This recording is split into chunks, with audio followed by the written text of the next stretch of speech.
And as you just come more and more into the ease of the essence of your being, this will just, in and of itself, come to a stop. It'll just come to a stop.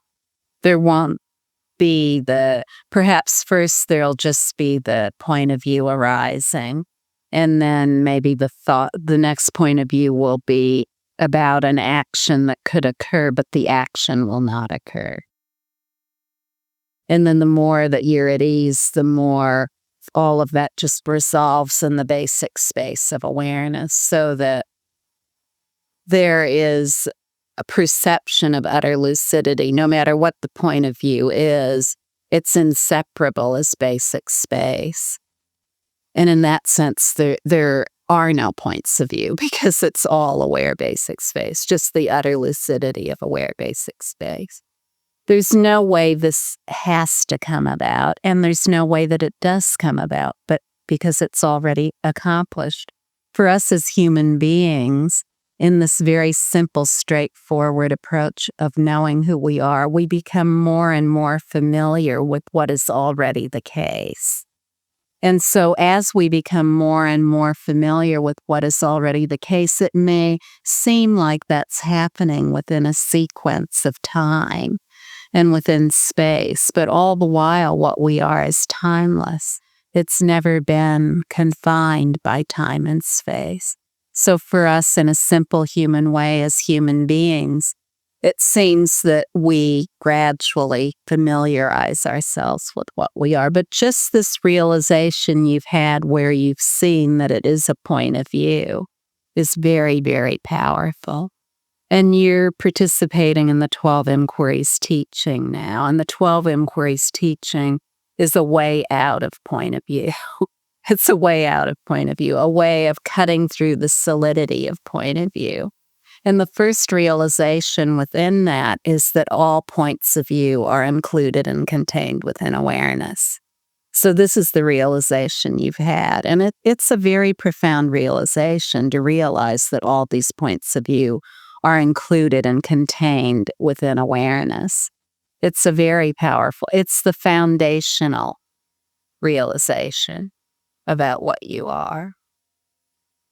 The more you come into the ease of your natural being, of the natural awareness that is naturally free, naturally occurring, and timelessly perfect and complete, the more this will just be obvious that all the points of view are included within awareness.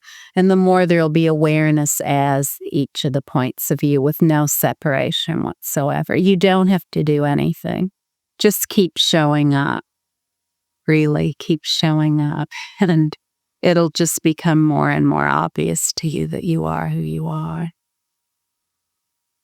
You don't have to figure out anything. As I said the other day, figure it out is not a mantra. It is not a mantra.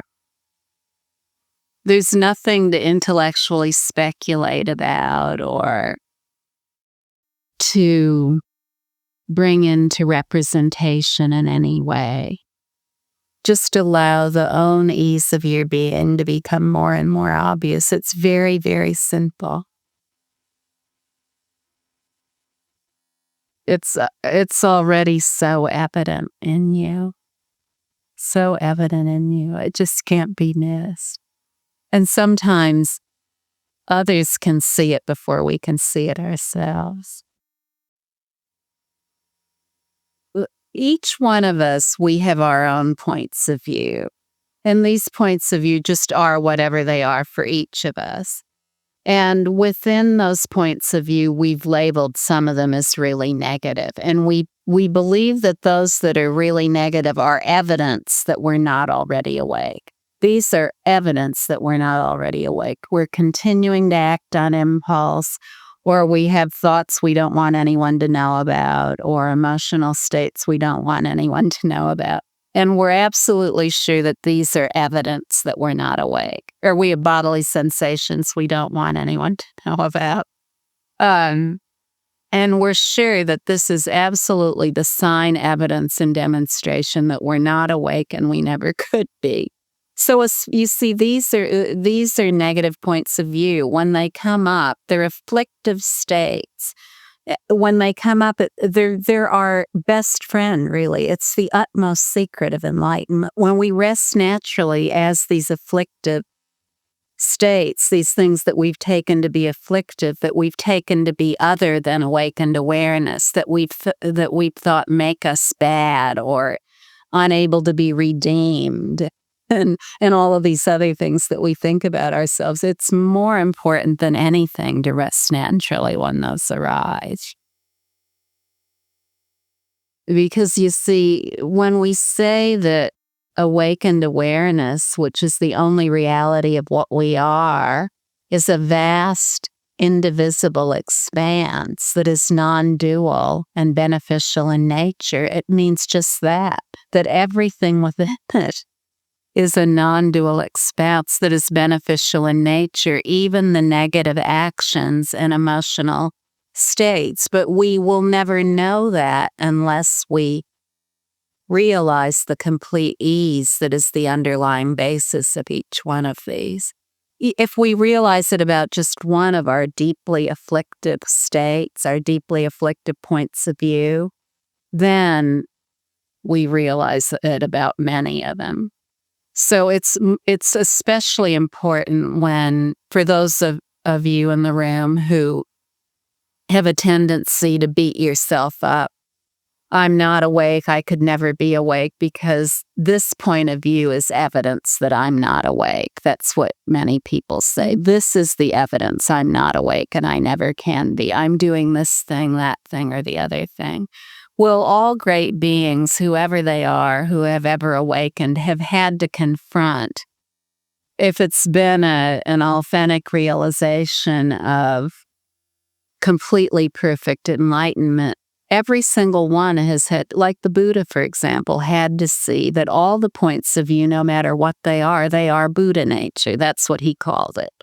So, he was sitting under the Bodhi tree, a simple human being, just like anyone in this room, of flesh and blood, and just like everyone else. And this was his entire message. Everyone is Buddha. I'm no different than anyone else. This was his entire message. He sat there under the tree and he was absolutely determined to realize what he felt was missing in all the teachings he had gone to. And he had done all kinds of things, ascetic practices where he nearly killed himself, through all kinds of tortuous practices he engaged in. And then he knew that wasn't it. So he just gave up. He gave up all the practices, and he just sat there. And he said, okay, I'm going to sit here until I'm enlightened. I'm just going to sit here until I know I'm enlightened, until I've found what's missing, until I've found that which will end suffering. He was just determined to sit there. And as he sat there, then, we don't really know for how long, there are many stories about that. All these points of view came up, everything, all of the negative points of view that he'd been trying to push away with all his different practices. That's what visited him. So, in the story of the Buddha, that's called Mara, or illusion. That it was it's written about allegorically as a demon who came and visited him, Mara, and made him have all these illusory states of lusting, dancing maidens, and he felt his lust too, and he could have anyone he wanted to have, or, all the feasts that ever were, he could eat all those and more. All the money and jewels that ever were, he could have all those and more. So all of these things, greed, anger, pride, lust, envy, gluttony, sloth, this is what visited him. But these were all points of view, you see. We could call them gods or demons or whatever, but for simplicity's sake, so every human being on earth can understand it, we just call them points of view.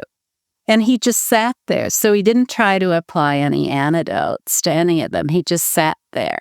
He just sat there, and all of these things, one after another, just a tremendous avalanche of them. For a very long time, he sat there while all this was going on. And as he did so, he realized that form is emptiness, and emptiness is form. All these images, no matter what they were, All of them, no matter what they were, all of these things that he had thought needed to be corrected about himself, he came to the definitive conclusion that they were nothing but a single expanse of Buddha nature, what we call awakened awareness. It's the same thing. It's the same thing. And in that realization, he realized the utmost, completely perfect enlightenment. And, he touched the earth as his witness, to bear witness to what he had realized, that, he wasn't transcending the body, getting away from the body. He touched the earth. All of the earth and everyone on it, everything on it is Buddha nature. It is awakened awareness, including all of the afflictive emotional states, no matter what they are. And in this, he found the end of suffering. That's what he'd been looking for. His real awakening was his awakening of enlightened intent. That was his fundamental awakening. He, when he still lived in the palace, he came to the conclusion, because he'd wandered outside the gates of the palace and seen all the suffering, he came to the conclusion that he was going to find an end to suffering, and nothing would stop him. So this was the awakening of enlightened intent. And every single point of view is enlightened intent. So once that is realized, and we come face to face with how much our own points of view have caused us suffering, then that gives us the motivation to rest. We see that we're the source of our own suffering. That's it. This reality of awareness, it's the heart essence of every point of view. It's the heartbeat of every point of view. So if there's any point of view we're trying to push away, with that, we most especially have to find the ease that its essence. It's extremely powerful to realize this about ourselves.